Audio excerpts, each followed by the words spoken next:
Agora, como eu prometi para você, eu quero falar do caso da Johanna. Quem atropelou essa coisa mais linda do mundo de apenas 5 anos de idade? Quem matou essa menina? Johanna tinha só 5 aninhos e já entrou para as estatísticas do trânsito que são lamentáveis. A menina foi atropelada e morta por um motorista que, segundo testemunhas, estava em alta velocidade na rodovia da Uva, em Colombo. Pelo menos 2 testemunhas afirmaram ainda que o motorista vinha furando os semáforos, os sinaleiros, antes de atropelar a menina de 5 anos. Depois de quase uma semana, Luiz Henrique dos Santos, de 28 anos, se entregou à polícia. Mas antes tentou mascarar os estragos que ficaram no carro por causa do impacto. E escuta essa, hein? O Luiz Henrique confessou o atropelamento. Disse ainda que estava com a esposa e o filho de 1 aninho no carro quando acertou em cheio a pequena Johanna.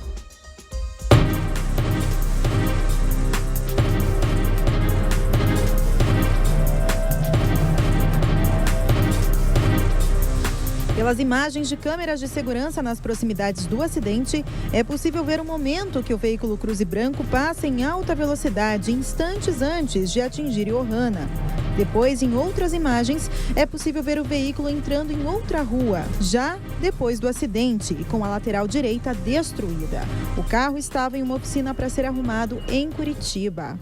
Esse é o veículo Cruze que acabou atropelando a pequena Johanna no dia 2 de janeiro. A gente nota que o veículo está todo sem o para-choque, que inclusive do lado direito, do lado do passageiro, ainda está todo amassado. Foi onde bateu na pequena Johanna. E esse veículo foi encontrado por policiais civis em uma oficina mecânica no bairro do São Brás, em Curitiba.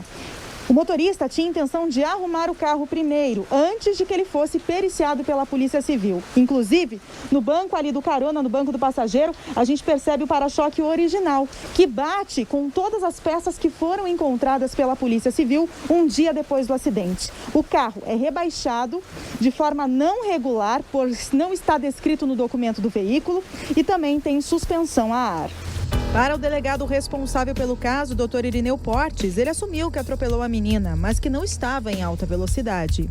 Por ter tentado arrumar o carro antes de entregá-lo à polícia, Luiz Henrique também pode responder por fraude processual, já que teria tentado ocultar provas.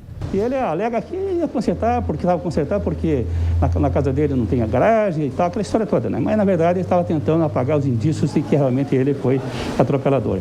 Ainda para o delegado, o motorista disse que não prestou socorro porque estava com a esposa e o filho de apenas 1 ano no carro e foi impedido de voltar pelos parentes. Alegou também que não estava em alta velocidade, isso não corresponde à verdade, mas a alegação dele, né? E que percebeu que tinha atropelado uma criança, chegou até a casa dele, contou para a tia o que estava acontecendo, achava ele que não teria entrado em homem de cara. Então ele disse que não retornou, em razão até de que os parentes dele não teriam permitido que ele retornasse. O delegado ainda esclareceu que Luiz Henrique deverá ser indiciado por homicídio, omissão de socorro e poderá também responder pela fraude processual. Tem um detalhe que nós levantamos, que a carteira dele estaria suspensa. Ele tinha que fazer uma reciclagem, com acordo com o que nós temos, as imagens, dos vídeos, para ver se os peritos calculam a velocidade que ele estava, né? Pelo impacto também no veículo, né? Tudo isso vai ser analisado, vai ser juntado nos autos para que nós encaminhamos ao Ministério Público e possa aparecer uma denúncia contundente, né? E que ele venha a ser responsabilizado, que nós esperamos. Doutor, só para frisar, então ele já tem passagens pela polícia? Exatamente. Por quais crimes? Um roubo na comarca de Pinhais, isso em 2013 ou 2014.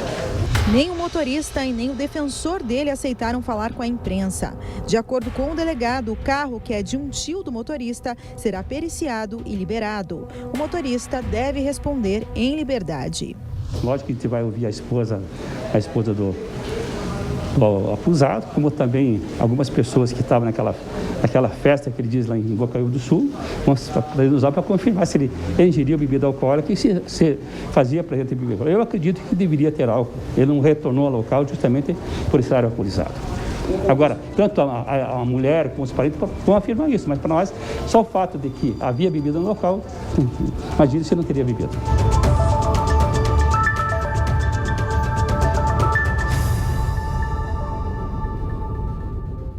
Agora, peraí, tem mais nessa história. Eu já vou trazer para você, tem mais nessa história. O motorista que estava dirigindo esse carro, esse Cruze, ele conhecia, inclusive, a família da vítima, dessa menina de 5 aninhos. Eu já vou trazer essa informação para você e também quero ouvir da doutora Márcia o que ela tem a dizer a respeito desse caso. Vou continuar no caso aqui da garotinha Johanna. 5 anos tinha essa menina quando foi atropelada, estava com a mãe, com a tia, com outras crianças. E no momento que a família ia atravessar a rodovia da Uva, o carrinho travou. E nesse momento, doutora Márcia Marcondes, a menina escapou da mão, né? E continuou. Doutora Márcia do céu, se o carrinho não tivesse dado aquela travada, talvez, segundo até o próprio delegado comentou, né? Talvez até a tragédia poderia ter sido maior. Porque o carro, segundo testemunhas, estaria com os faróis apagados.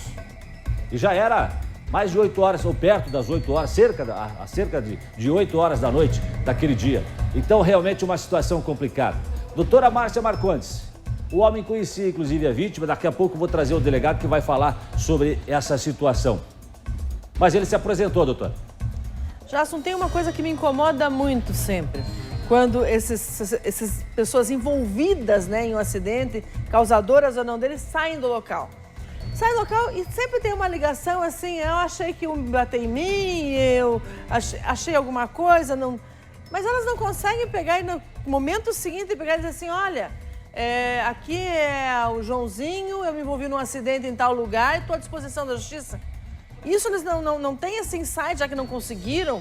E olha, eu estava tentando puxar pela memória aqui a última vez que eu tive notícia de que pessoas agrediram alguém que parasse para socorrer a vítima. E francamente, minha memória não está funcionando, porque eu não lembrei dessa notícia. De que a pessoa parou para socorrer e foi agredida. Isso não. Vi pessoas que foram seguradas posteriormente. Então, não é uma alegação assim muito viável para mim, né, Jasso? E olha só, doutora Márcia Marcondes, o Luiz Henrique dos Santos, que confessou ter atropelado e matado a pequena Johanna, conhecia parentes da garotinha. Ao delegado, inclusive, ele disse que colocou R$30 de crédito no celular da mãe da Johanna como forma de ajudar a família. É o que diz o delegado, quer ver? Alegou também que conhece a prima da Yolanda, que se é, não recordo o nome da Camila exatamente, se é conhecida da Camila, mas não da Yolanda. E falou que chegou a conversar com ela alguma coisa? Não chegou a conversar, não falou nada disso. Só apenas que teria colocado R$30 de crédito para a dona senhora Yolanda. Ajudar em quê? Essa é a versão que ele deu, né? Não sei se vai levar a versão, se vai... Para nós não interessa. O importante para nós é que ele assumiu a autoria e se crime ele vai ser responsabilizado penalmente. Agora eu fico me perguntando, será que depois do acidente, depois do que aconteceu, doutora Márcia, será que depois disso é que ele foi conversar com a família, oferecer esse crédito de celular para ajudar? R$30, ajudar com o quê? Ajudar o quê? É uma vida que se foi. R$30 ajudaria em quê? Em que sentido? É a pergunta que não quer calar, porque não tem uma finalidade isso. Mas veja, ao mesmo tempo ele pegou, retirou o veículo, colocou o veículo para ser arrumado, ou seja, alterar as características do veículo, onde se refere à lesão que ele sofreu com a colisão, né? Como também o mecanismo de tentar dizer assim, olha, não, talvez eu tenha esbarrado, mas nem machucou meu carro, então não foi uma situação, foi uma situação em que eu tenha dado causa. Então, a impressão que dá é que talvez ele só tenha se apresentado nesse momento porque não viu mais como não fazê-lo, né? Tinha muita gente sabendo dentro da família dele e outros para que ele conseguisse ficar impune eternamente, né? Pois é, e morava, inclusive, na região, conhecia as pessoas, quer dizer... eu não sei como é que a pessoa consegue botar a cabeça no travesseiro e dormir depois de uma situação como essa. Mas assim, o que a gente observa também, doutora Márcia, que é o seguinte, que é tudo errado, né? Que é tudo errado. Porque é o seguinte, você vê o carro não poderia estar na situação que está. O homem está sem habilitação, está sem autorização para dirigir, estava dirigindo, né? Aí as testemunhas dizem que estava furando semáforos, sinaleiros e que os faróis estavam apagados. Quer dizer, uma coisa pior que a outra. E o fato é que ali é uma rodovia, não interessa o horário, o seu farol tem que estar aceso. Então, porque eu saí, estava claro, não, essa desculpa não existe. Na verdade, o que a gente vê aqui é realmente uma sequência de situações em que você vê que ele não se importou com o resultado. Estava numa festa, teria bebido? É possível, vai ser levantado isso. estava numa velocidade incompatível com o local, até a câmera demonstra isso, né? Como é que a polícia levanta isso, se teria bebido ou não? Vai atrás de conversar com as pessoas, ouvir o depoimento de pessoas que estavam na mesma festa? Como é que é feito isso? Nesse momento, como seria um local privado, então vai se buscar as pessoas que estiveram lá para saber, tá, em que horário que ele saiu, como é que estava, essas informações. Se tivesse um local público onde ele paga a conta ou que tivesse câmeras, isso também nos ajuda, né? Então depende muito do que as provas serão indiretas em relação a essa situação. Mas de qualquer forma ele agiu com extrema imprudência, né? Uma vez que velocidade rápida, faróis apagados e depois, como consequência, não veio a imediatamente tentar arcar-se com as consequências, né, do ato dele. Pelo contrário, tentou mudar a situação do veículo e demorou bastante para se apresentar, né?